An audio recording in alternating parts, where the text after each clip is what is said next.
اور بخاری و مسلم میں حدیث ہے کہ مغرب کے بعد اپنے گھروں کے دروازے کو بند کر دو، اور بسم اللہ پڑھ کے بند کرو تو شیطان بھی نہیں کھول پائے گا، ورنہ تو یہ جو لوگ کہتے ہیں نا ہم جنات سے اتنا کام لیتے ہیں، تو کوئی بینک سے پیسے چوری کروا کے بتائیں، دنیا کا نظام نہیں چل سکتا۔ اللہ تعالیٰ نے یہ جو ہرڈل ہے وہ سب کے لیے رکھی ہوئی ہے۔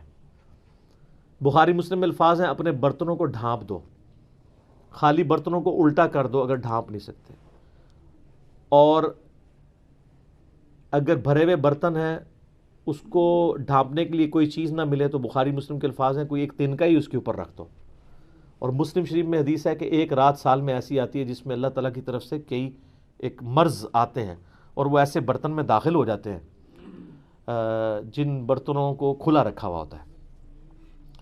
تو نبی صلی اللہ علیہ وآلہ وسلم نے یہ ساری انسٹرکشنز فرمائی۔ پھر بخاری مسلم میں یہ بھی حدیث ہے کہ نبی علیہ السلام فرمایا رات کو چراغ بجھا کے سو۔ بعض اوقات آپ علیہ السلام نے فرمایا کہ جو وہ چوہا ہے وہ دیے کی بتی کو لے جاتا ہے اور گھر میں آگ لگ جاتی ہے، بلکہ بخاری مسلم میں یہ بھی موجود ہے کہ نبی علیہ السلام کے مبارک زمانے میں ایک گھر کو آگ لگی اور سارے گھر والے جل گئے، اور وہ اسی طرح لگی تو آپ علیہ السلام نے منع فرمایا۔ اور اس کو آپ آج کل کے اعتبار سے دیکھ لیں، یہ سوئی گیس کے ہیٹر یا اور بھی آگ والی کوئی بھی چیزیں رات کو بند کر کے سونا چاہیے۔ آئے دن ابھی تک واقعات ہو رہے ہیں کہ لوگ مرتے ہیں۔ لوڈ شیڈنگ ہوتی ہے، جب گیس آتی ہے تو آٹومیٹک ہیٹر تو آپ کو پتہ ہے 15-20 ہزار روپے کا ملتا ہے۔ ہمارے جو عام 2,500-3 ہزار والے ہے ہیٹر، یہ تو جب گیس آئے گی تو دوبارہ چلنا شروع ہو جائیں گے، اور ظاہر ہے وہ پائلٹ بھی بجھ گیا ہوتا ہے۔ ایک ظلم تو یہ کر رہے ہیں نا، اتنی گیس لے جاتے ہیں کہ پائلٹ بھی نہیں چلتا۔ اگر پائلٹ جلتا رہے نا تو دوبارہ گیس آئے تو ہیٹر چل اٹھے۔ اسی طریقے سے آج کل آپ کو پتہ ہے وہ چونکہ پائلٹ جو بھی گیس نہیں رہتی ہے تو وہ گیزر بھی رات کو بند ہو جاتے ہیں، ورنہ پہلے جو لوڈ شیڈنگ ہوا کرتی تھی نا اس میں پائلٹ بند نہیں ہوتا تھا، اتنی گیس ضرور رکھتے تھے، تو رات کو جب صبح فجر کے وقت جب گیس واپس آتی تھی تو دوبارہ گیزر، اب تو روزانہ گیزر بھی آن کرنا پڑتا ہے۔ آٹومیٹک تو تھوڑے لوگ ہی افورڈ کر سکتے ہیں، اتنے مہنگے ہیں۔ تو یہ چیزیں ضرور ہیں۔ باقی یہ توہمات ہیں کہ جی گھر کی منڈیر پہ کوا بیٹھ جائے تو مہمان آ رہا ہے،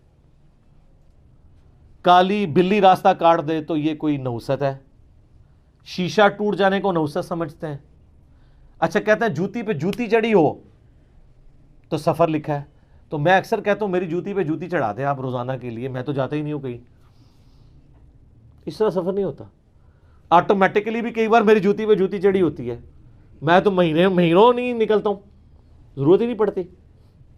تو یہ ہیں ساری چیزیں جو توہمات سے تعلق رکھتی ہیں، اور نبی علیہ السلام نے ان چیزوں کو کنڈیم فرمایا۔ قرآن حکیم میں واضح آیت ہے سورہ بنی اسرائیل میں 36 نمبر آیت، جو 10 کمانڈمنٹس آئی ہیں نا، 9th کمانڈ ہے وَلَا تَقْفُ مَا لَيْسَ لَكَ بِهِ عِلْمٌ إِنَّ السَّمْعَ وَالْبَصَرَ وَالْفُؤَادَ كُلُّ أُولَٰئِكَ كَانَ عَنْهُ مَسْئُولًا۔ اے انسان کسی چیز کی پیروی اس وقت تک مت کر جب تک کہ تیرے پاس اس کے بارے میں ڈیفینیٹ علم نہ آ جائے۔ بے شک کان، آنکھیں اور عقل، دل یا دماغ کوئی بھی چیز، عقل، اس کے بارے میں تم سے پوچھا جائے گا۔ ان 3 چیزوں کو استعمال کر کے تم نے حق بات تک پہنچنے کی کوشش کیوں نہیں کی؟ اور یہ زلزلہ کیوں آتا ہے؟ اور یہ گائے نے ایک سینگ کے اوپر زمین اٹھا رکھی ہے، جب تھک جاتی ہے دوسرے پہ اٹھاتی ہے تو زلزلہ آ جاتا ہے۔ اب یہ توہمات ہیں، وہ کتنی بڑی گائے ہے، کدھر ہے، سب جھوٹ ہے۔ اسلام ان چیزوں کو نہیں مانتا۔ یا سائنس پروف کر دے مانیں گے، ایکوائرڈ نالج بھی ڈیفینیٹ ہے، ریویلڈ نالج بھی ڈیفینیٹ ہے، لیکن ایکوائرڈ نالج وہ جو یعنی سرٹیفائیڈ ہو تجربات سے۔ مثلا یہ چیز بالکل اسٹیبلش ہے کہ پیٹرول سے آگ بھڑکتی ہے، کبھی ایسا نہیں ہوا کہ آگ کے اوپر پیٹرول پھینکا جائے تو پانی کی طرح اس کو بجھا دے، تو یہ بالکل definite physical phenomena of nature ہے۔ یہ قرآن و سنت کی اتنا حجت ہے، اتنا حجت ہے کہ آپ دیکھیں حضرت ابراہیم علیہ السلام نے نمرود کو جس دلیل پہ خاموش کروایا تھا وہ ہے ہی یہی تھی کہ میرا رب وہ ہے جو مشرق سے سورج نکالتا ہے، اگر تو رب ہے تو مغرب سے نکال کے بتا۔ تو ہکا بکا رہ گیا تھا کافر۔ اب یہ سائنٹیفک ایک فینومینا تھا جو حضرت ابراہیم علیہ السلام نے سامنے پیش کیا۔ اللہ تعالیٰ کے جو یہ فزیکل فینومینا ہیں اتنے محکم ہیں کہ کبھی کبھار ہی ٹوٹتے ہیں۔ آگ ایک ہی دفعہ ٹھنڈی ہوئی ہے ابراہیم علیہ السلام کے لیے، روز روز تو نہیں ہوتی۔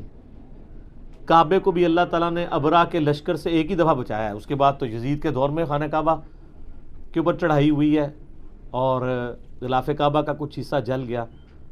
اس کے بعد پھر حجاج بن یوسف کی چڑھائی کے دوران خانہ کعبہ کی دیواریں منہدم ہو گئیں۔ کچھ نہیں ہوا. واقعہ حرہ میں مدینہ شریف کی حرمت پر مال ہوئی. دنیا بقدر ایفرٹ ہے.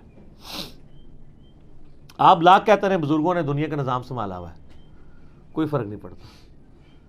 یہ چیزیں بقدر ایفرٹ چل رہی ہوتی ہیں. باقی یہ جتنے توہمات ہیں کہ شام کے وقت جناب وہ آپ جھاڑو نہیں دے سکتے, بھئی کیوں نہیں دے سکتے؟